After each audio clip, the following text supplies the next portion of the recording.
तिन पाइयाँ गहरे पानी पैठ, मैं बपुरा बूढ़न डरा, रहा किनारे बैठ। इसका मतलब बताइए।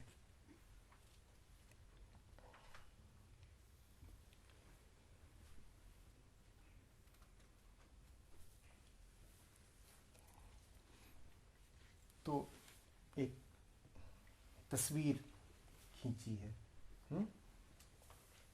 गहरा पानी है, शायद बहुत गहरा, और उसमें कुछ है, कुछ ऐसा जो खोजने योग्य है। जिन खोजा तिन पाइयाँ गहरे पानी पैठ, जो बपुरा डूबन डरा बूढ़न डरा, रहा किनारे बैठ। तो ले लो कि दो लोग हैं, मान लो। एक क्या करता है, वहीं किनारे बैठा रह जाता है, और दूसरा क्या करता है, डुबकी मार देता है, घुस ही जाता है अंदर। जो किनारे बैठा रहता है उसे डर क्या है, डूब न जाए। कुछ कहती नहीं है साखी कि आगे क्या होता है, बस इतना कह देती है कि जिन खोजा तिन पाइयां। इतना है पता है कि मिल गया। क्या मिल गया, मिलने के बाद क्या हुआ नहीं पता। ये भी नहीं बताती क्या खोज रहे थे, क्या खोजा और क्या पाया, कबीर नहीं स्पष्ट करते। हाँ, इतना बता देते हैं कि जो डूबने के डर से कूदा ही नहीं, उसे कुछ नहीं मिला।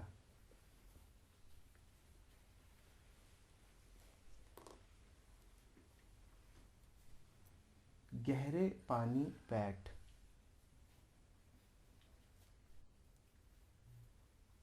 जो तुम्हें मिलना ही है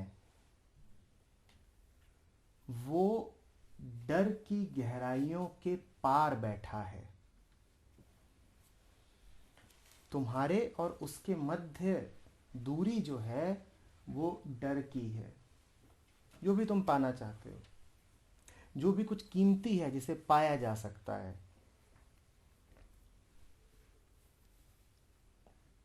वहां गहरा डर है।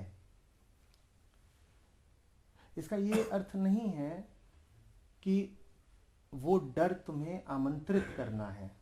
डर है ही, हमारा मन ही वो गहरा समुद्र है जो सिर्फ डर से भरा हुआ है। गहरे पानी पैठ, इसी को जिसने बिना डरे डूब के देख लिया,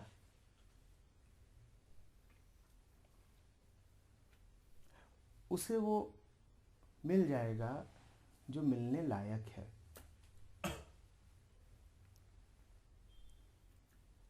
डर बाहर कहीं नहीं होता, सारा का सारा डर मन है। और मैं कह रहा हूं सारा का सारा मन डर है। समझना, डर बाहर कहीं नहीं होता, सारा का सारा डर मन है। और पूरा मन में कोई भी तरंग उठे वो डर की ही तरंग है। उसका नाम तुम कुछ दे सकते हो, उसका नाम तुम उत्तेजना दे सकते हो, उसका नाम तुम आकर्षण दे सकते हो, उसका नाम तुम उद्देश्य दे सकते हो, पर वो सब डर है। नाम कुछ देते रहो।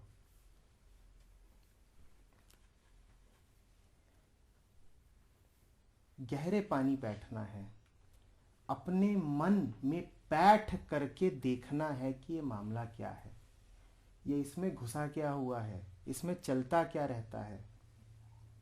बहुत आसान होना चाहिए ना। क्यों? क्योंकि कहीं दूर दार जाना नहीं है, कोई विशेष काम करना नहीं है।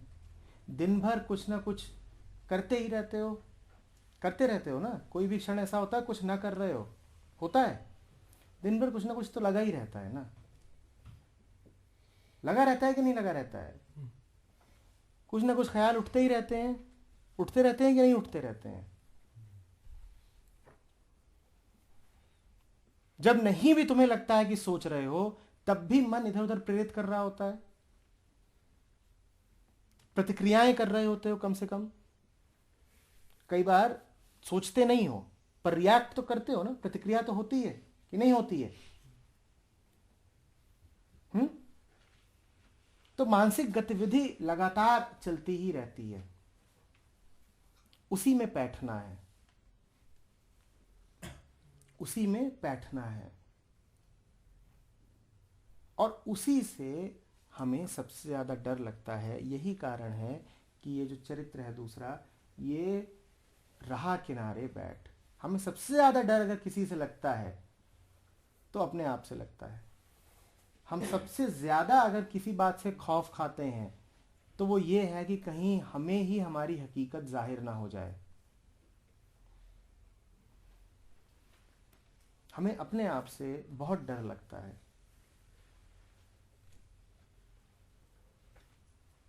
समझ रहे हो बात को? लेकिन जिसने ये साहस दिखाया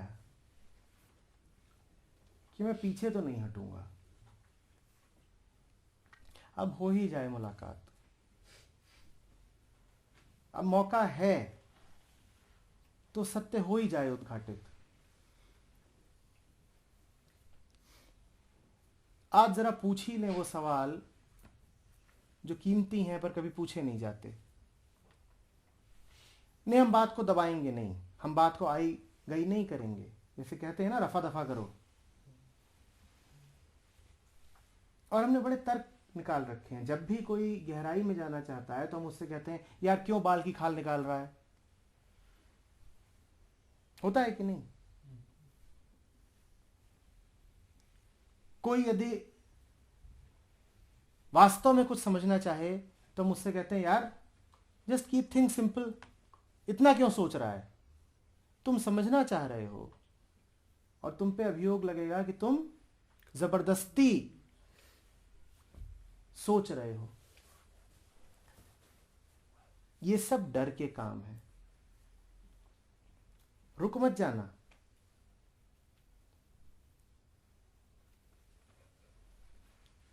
देखो, तुम्हें बाहर की दुनिया में कुछ चाहिए होता है तो तुम कितनी जांच पड़ताल करते हो ना?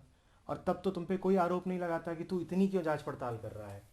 तुम्हें एक जरा सा मोबाइल फोन भी खरीदना होता है तो तुम कितनी चीजें चेक करते हो, देखा है? उसकी कीमत, और उसमें कम से कम 50 अलग अलग पैरामीटर होते हैं जो देखे जा सकते हैं। ये मेमोरी कितनी है, वो मेमोरी कितनी है, ये साइज कितना है, ये कैपेसिटी कितनी है, बैटरी कितनी चलती है, हाँ, कितनी चीजें हैं जिनको तुम जांचते हो, देखते हो। तुमने कभी ऐसा अपने साथ किया है?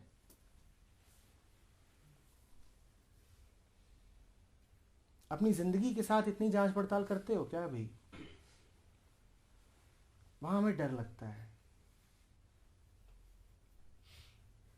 वहां हम कहते हैं जो चल रहा है चलने दो ना।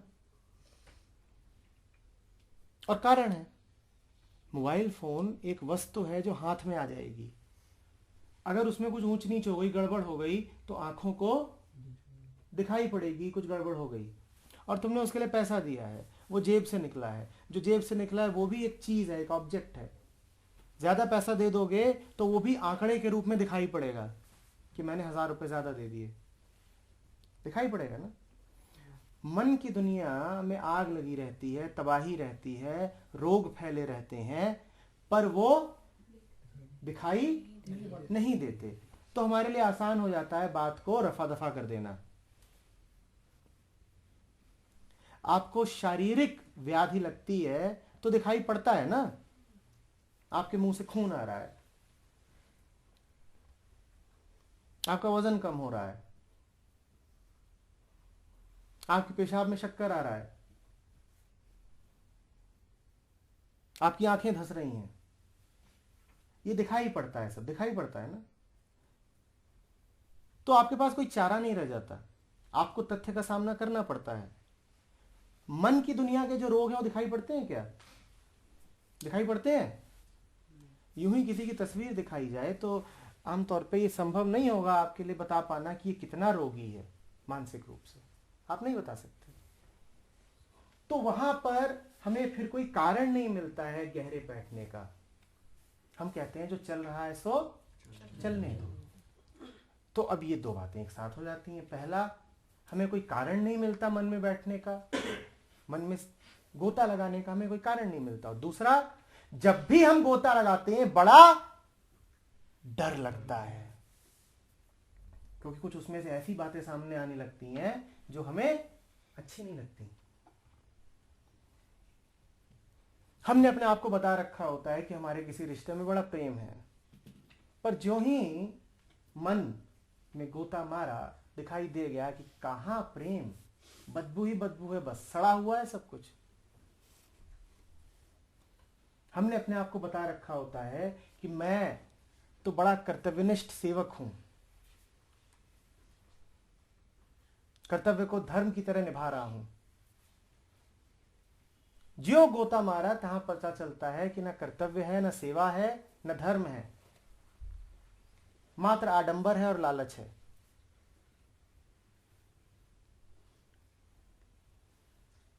हमने अपने आप को बता रखा होता है मैं बड़ा धार्मिक हूं, मैं भगवान का भक्त हूं। मन में गोता मारा तो सामने आता है कि न भक्ति है, न भगवान है, मात्र अज्ञान है। अच्छा नहीं लगता, छवि टूटती है अपनी। सुंदर से तुमने अपनी मूर्ति बना रखी होती है, मैं ऐसा हूं, बिल्कुल धवल प्रतिमा, आहा, आओ फूल चढ़ाओ, और गोता मारते हो तो दिखाई देता है कुरूप, बिल्कुल चित्र, कुरूप भी और चिथड़े चिथड़े भी, तो नहीं देखते उसको। इसीलिए जो किनारे पे बैठा है वो किनारे पे बैठा है, यही तो डर है उसको। और याद रखना, वो जो किनारे पे बैठा है ना, उसके पास तर्क खूब होंगे। इस दूसरे व्यक्ति से कह रहा, वो क्या बेवकूफी के काम कर रहा है यार, जरूरत क्या है ये सब करने की, काम से काम रखना। ये सब क्या रखा है कि मन में गोता मारो, अपने आप को देखो, जिंदगी में जो कर रहा है वो कर, दुकान बढ़ा, पढ़ाई कर रहा है ना तू, पढ़ाई कर। ये सब आत्मज्ञान क्या होता है, बीटेक पूरी कर। ये क्या फालतू काम कर रहा है?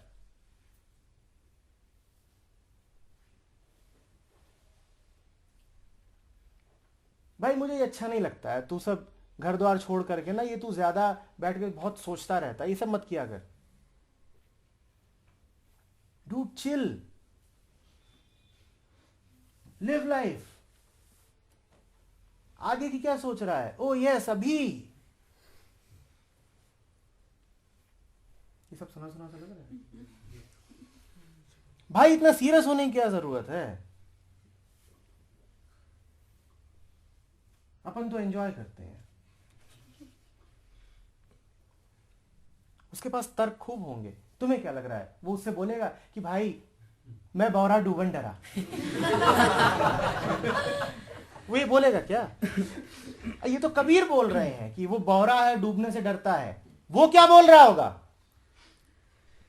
वो क्या बोल रहा होगा? मैं कूल हूँ, मतलब क्या, मैं तो यहाँ बैठ के देख रहा हूँ, I am enjoying the scenery. कभी हमारा मन होगा तो हम भी कर लेंगे, अभी हमारा टाइम नहीं आया है। I am free to decide. जिस दिन मेरा मन होगा मैं भी कर लूंगा, इसमें कौन सी बड़ी बात है? ये क्या किताब पढ़ रहे हो तुम्हें, क्या है ये? अष्टावक्र गीता? ठीक है, हाँ हम भी पढ़ लेंगे, पढ़ी हुई थी पहले। वो क्या उपनिषद? हाँ जानता हूं मैं, उपनिषद है, और ठीक है, क्या हो गया? तुम इस सब को मात्र अज्ञान मत समझ लेना। ये अज्ञान भर नहीं है, ये व्यक्ति भीतर कांप रहा है, इसके शब्दों में सिहरन है, गहरा डर है, पर ये कबीर नहीं है तो कह नहीं पाता कि मैं बौरा डूबन डरा। ये दूसरे तर्क देता है।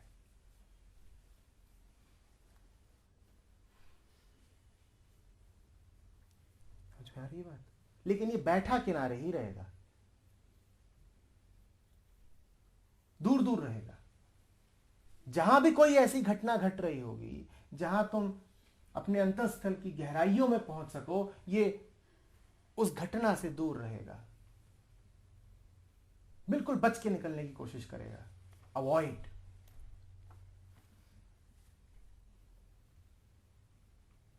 आ रही बात समझ में? और मैं दोहरा रहा हूं, इसके पास तर्क खूब होंगे, क्योंकि यदि हम किसी को सबसे ज्यादा बेवकूफ बनाते हैं तो अपने आप को खूब तर्क दे लेगा। अरे मेरे पास अभी दूसरे काम धंधे हैं, नहीं नहीं मेरी नीयत साफ है, मैं भी डूबूंगा, मैं भी सत्य का आकांक्षी हूं, पर अभी जरा व्यस्त हूं भाई साहब, सत्य को इंतजार करने दो। यदि सत्य आगे इंतजार कर रहा है तो अभी तुम निश्चित रूप से किस में हो? झूठ में हो। पर इतनी साधारण सी बात उसको दिखाई न देगी। वो कहेगा बाकी काम धंधे निपटा लूं, वो फिर करेंगे। यदि बाकी काम धंधे पहले निपटाने हैं और सत्य बाद में आता है, तो तुमने मूल्य किसको दे रखा है?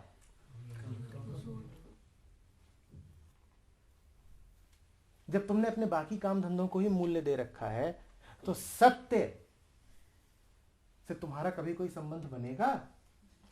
सत्य तो उनके लिए होता है जो जानते हैं कि सत्य के अतिरिक्त तो कुछ नहीं मूल्यवान। सबसे पहले यह आता है, इसके बाद बाकी सब है, इसके साथ ही बाकी सब है। ये साथ नहीं तो बाकी सब व्यर्थ।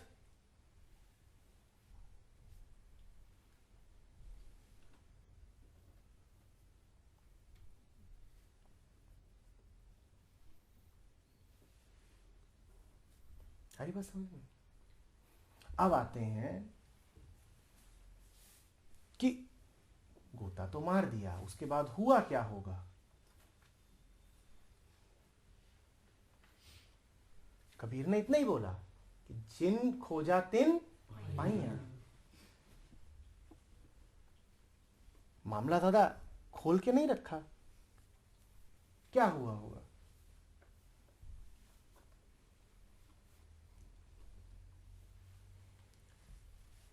जो खोजता है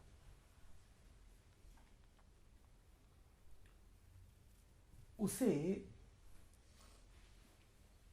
सीधे सीधे कुछ मिल नहीं जाता।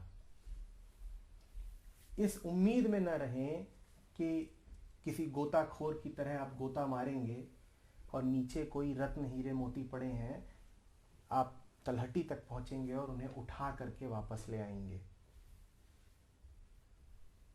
चित्र ऐसे ही बनता है ना मन में कि अरे जिन खोजा तिन पाइया, कि दो लोग थे, एक डर के बैठा रह गया और एक ने गोता मारा, और जिसने गोता मारा वो नीचे तक पहुंचा, और नीचे क्या फैले हुए थे?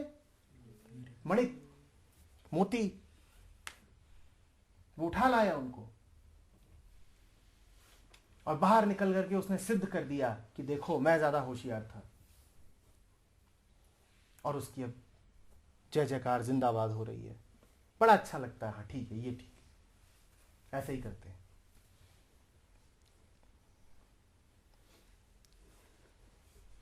जो ये खाका खींचते हैं वो ये भूल जाते हैं कि डर और लालच भाई भाई हैं।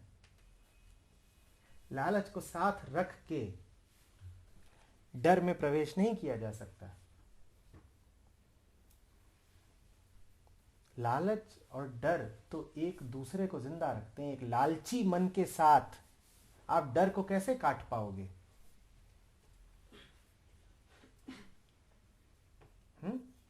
हीरे मोती नहीं मिल जाने हैं नीचे जा करके, तो वास्तव में फिर हो क्या जाना है।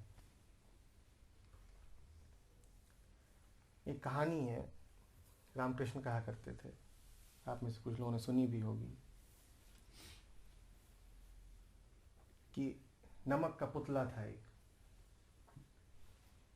नमक का पुतला।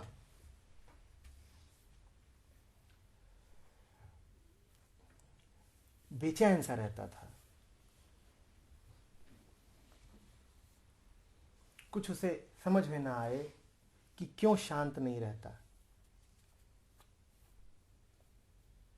फिर किसी ने उसे बताया कि तू नमक है ना, रूखा रूखा है,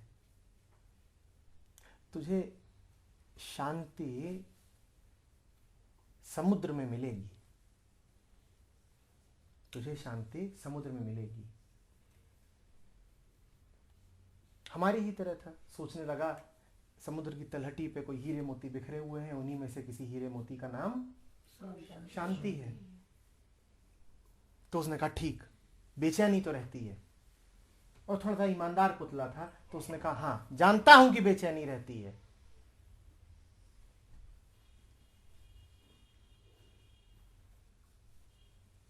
जीवन उद्विग्न सा बीतता है। तो कहा ठीक है, यदि समुद्र में शांति मिलती है तो मैं जा रहा हूं, गोता मार के वो शांति लेकर के वापस आ जाऊंगा। गया, गोता मारा। कहते हैं शांति तो मिल गई उसको, लेकिन लौट के नहीं आया।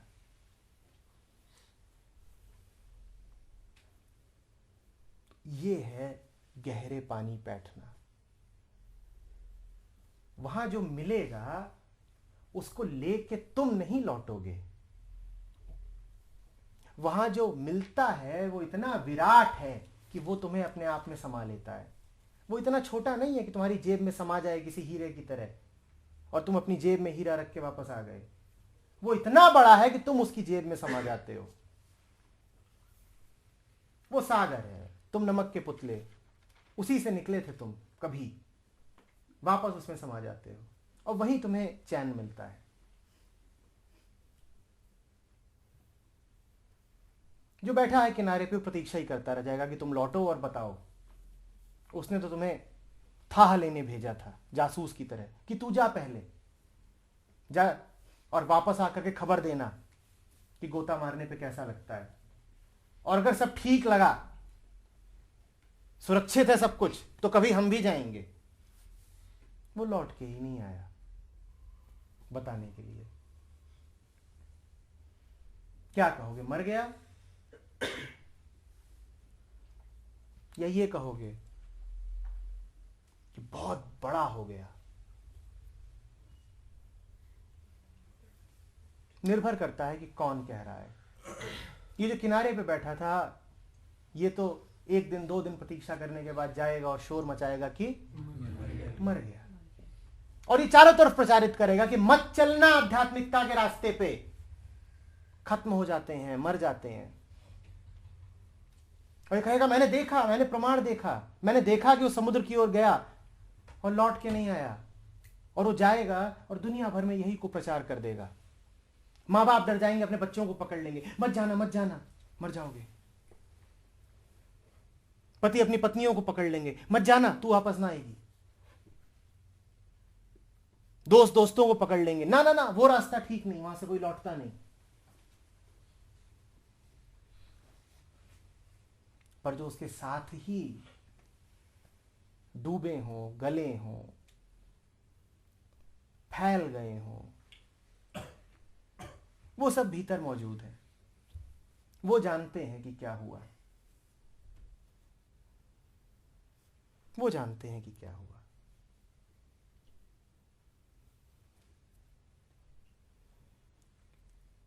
आ रही बात समझ में है?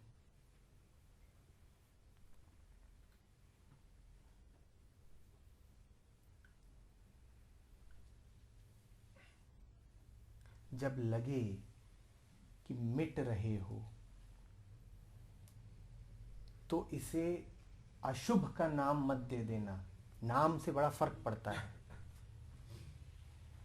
जब लगे कि जिंदगी के ढर्रे बदल रहे हैं तो घबरा मत जाना कि अरे ये क्या होने लग गया।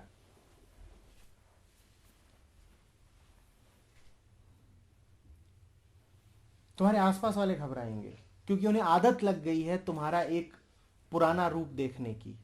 तुम्हारा नया रूप देखेंगे उन्हें बड़ी खलबली होगी, परेशान हो जाएंगे, कहेंगे ये तो वो है ही नहीं जिसे हमने आज तक जाना था। हाँ, ये वो नहीं है जिसे आपने आज तक जाना था, क्योंकि जिसे आपने जाना था उसमें था ही क्या। ये उससे कहीं बेहतर, कहीं शुद्ध, कहीं ज्यादा असली है। आप आनंदित हों, आप धन्यवाद दें कि आपको नकली की जगह अब असली मिला। और यदि आपको सुबुद्धि हो तो जैसे वो जाके डूबा आप स्वयं भी आएं और डूब जाएं।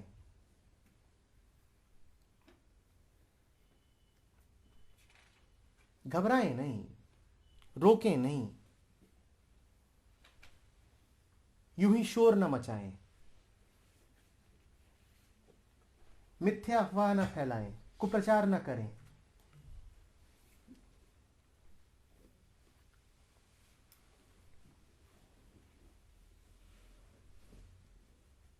किसी ने तुम्हें बचपन से बीमार देखा हो, बहुत बीमार,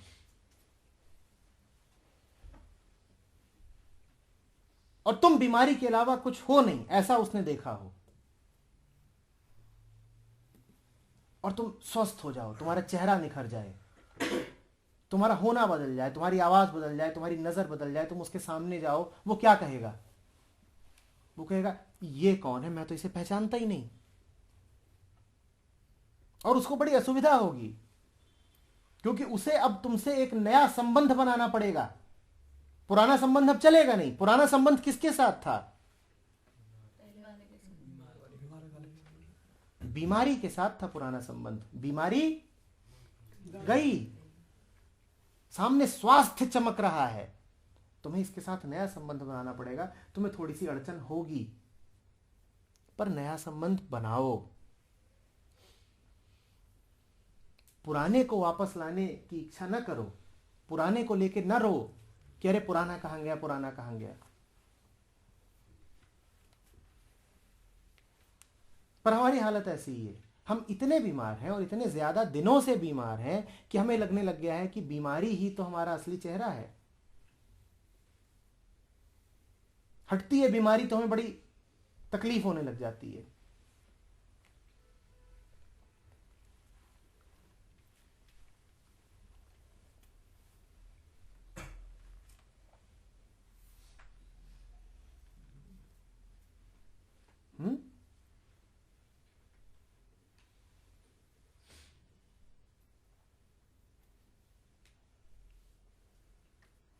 दो बातें कही हैं कबीर ने, हमने दोनों को ही ले लिया। पहली कही है कि हेरत हेरत हे सखी रहा कबीर हेराई, समुद्र समाना बुंद में अब कित हेरत जाई। तो वही हमने आज ठीक पहली बात कही कि तुम्हारा मन ही वो महासमुद्र है जो तुम में समाया हुआ है। समुद्र समाना बुंद में, वो हमने पहली बात कही। और दूसरी बात कही है कबीर ने कि हेरत हेरत हे सखी रहा कबीर हेराई,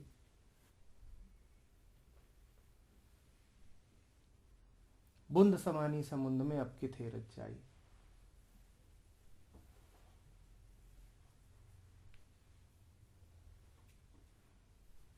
बूंद सागर को खोजने निकली थी, सागर को उसने ज्यों ही पाया, सागर को जैसे ही उसने स्पर्श किया वो सागर ही हो गई।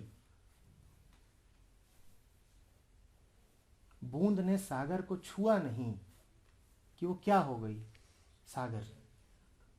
अब अगर तुम मूर्ख हो तो मातम मनाओ कि बूंद, और यदि जरा भी बोध है तुम में तो उत्सव मनाओ कि बूंद।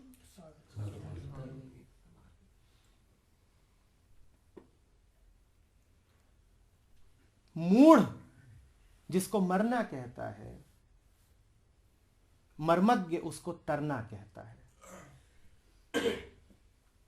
घटना एक ही है, देखने वाले का अंतर है।